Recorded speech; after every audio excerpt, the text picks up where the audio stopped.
Yes. Good question. What are good radio stations for listening comprehension? Kim, I would say this is, obviously depends on your level.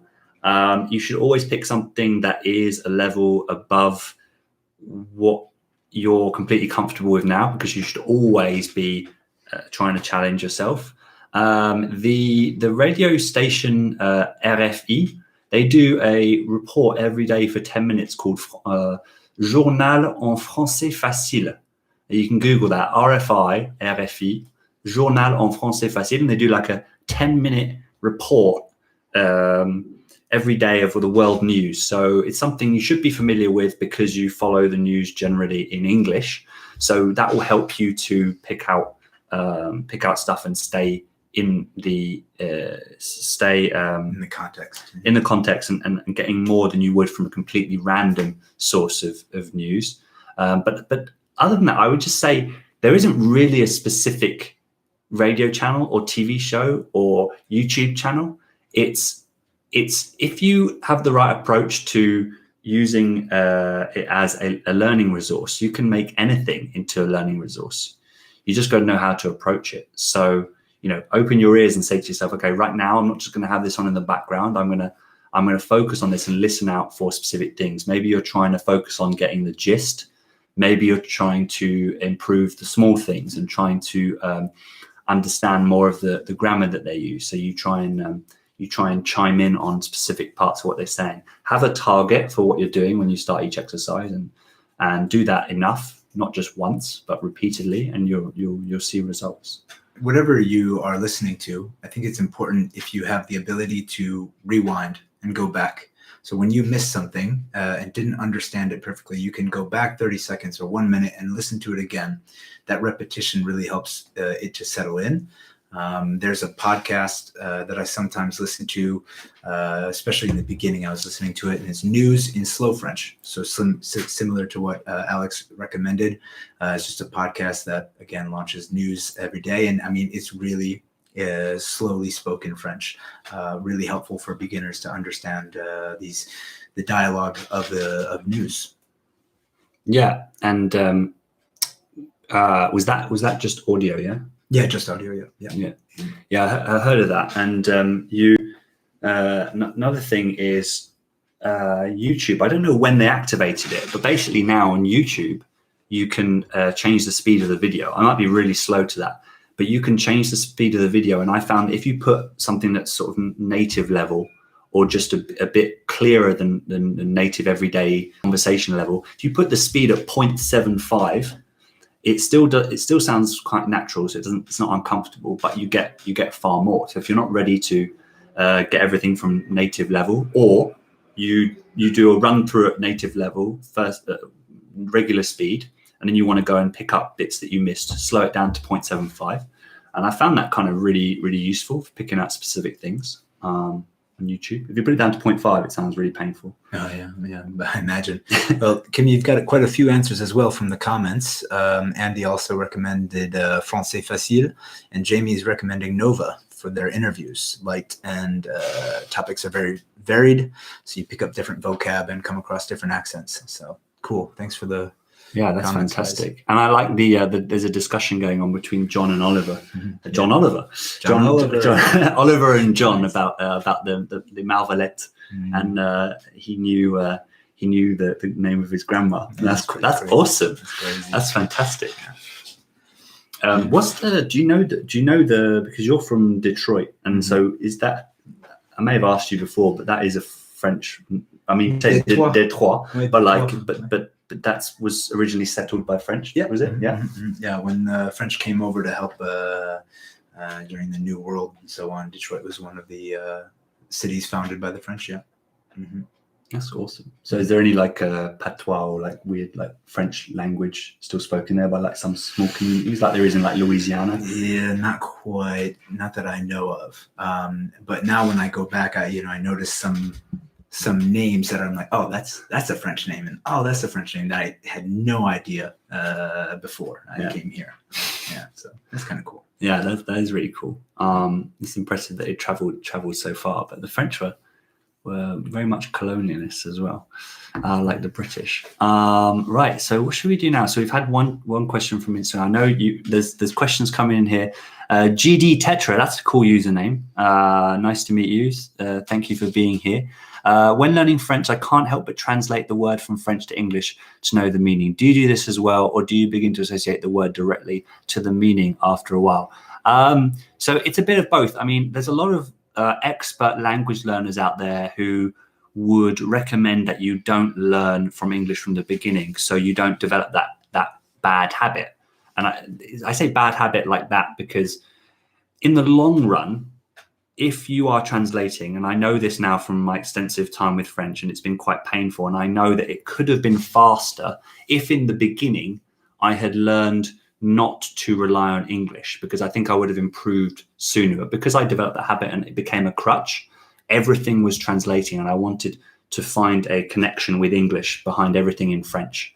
So I think if you've already started and you're a way in, it's okay. Like, there's so much connection between English and French that it does help you a lot. And some of the reasons why my grammar videos are so useful for you guys is because I'm able to find a connection between French and English to help you feel good about the rule that I'm teaching. But it shouldn't be used as a crutch because they are two separate languages. But in terms of translating in your head, that will happen a lot. And then the more you speak, the more you get used to certain conversations and certain sentences, because in a language, there's probably like a few hundred sentences that can cover 80%, let's say, of what you want to say in most conversations. So you never translate those in after a while because they're just so normal, like even for you, like who's been here less time than me. It's just a pattern. But then of course, whenever you have anything new, you've got to try and structure it the only way you know how, which is English to French bit by bit, right? But the point is to get your point across. So don't worry too much about it if you're doing it. But if you're close enough to the beginning, or you're willing to take a step back to make 4 or 5 paces forward, I would really try and get out of that habit of translating to English. And the way you do that is more consumption of French, make more of your life French, so that you pick up on what is meant in the audio or in the reading, and you realize what that is, but you're not translating from English to French, if that makes sense. Yeah.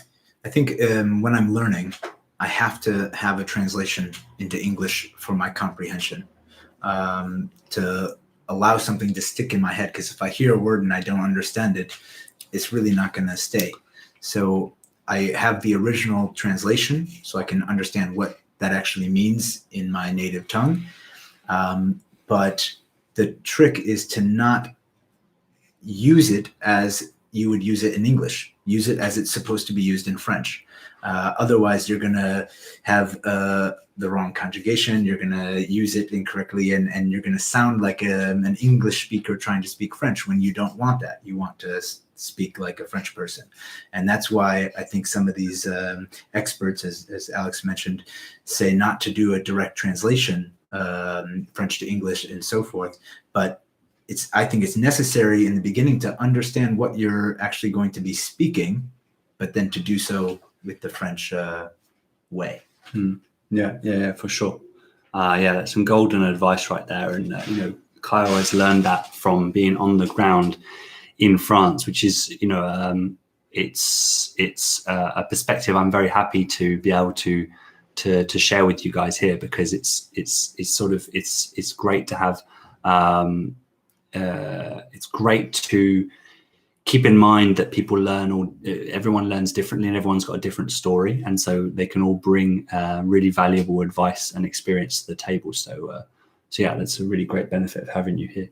And yeah, it also should serve as a reminder to you guys not to, some of you guys who are frustrated or not getting where you want to be with French, just try not to compare yourself with others, because you don't know necessarily what their limitations are, what their natural abilities are, and you should focus more on what you're capable of and how far you've come, and just enjoy the process. Ashley asked an interesting question about whether we think in French, and she's also jumping on the translation. I knew that, and he was asking about the translation as well. But I think, I'm pretty sure you think in French, and do you dream in French as well?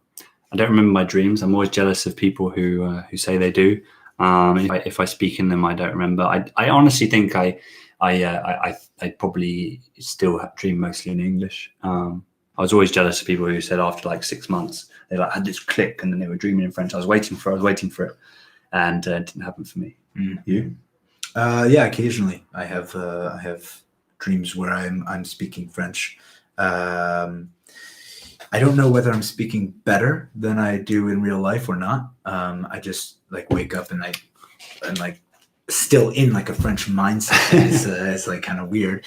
But yeah, I often will think certain things in French. I don't know what the correlation is, if there's a certain subject or something triggers my thoughts to just to be in the French language, but yeah, it happens, and I kind of love it actually to have that switch. It tells me that my mind is naturally thinking and working in French as well as English, but I'm hoping that continues to advance and become more and more. But I notice that now my English and my French just mix, and I can't even speak proper English now, but I'm okay with it. C'est du franglais. Ouais. In fact, it always reminds me that we and I often feel weird as well when French creeps into my English or English creeps into French, and I still feel like a pang of like shock in my mind in some way, like oh, that's wrong. There's this idea of oh, I should have better English, but languages are alive, and of course, if you're spending your time around people speaking both languages, they're going to mold into one, and that's how new languages and dialects come about, is people coming from all over and forming their new way of communicating. It's all about being most efficient, and so you get a little glimpse of that even now today when we're speaking French and English and flip-flopping, and I'll have like the common thing for me is I'll just end up saying like aussi instead of also when I'm speaking English, or I'll say also in French. Like it's really weird and you don't see it coming.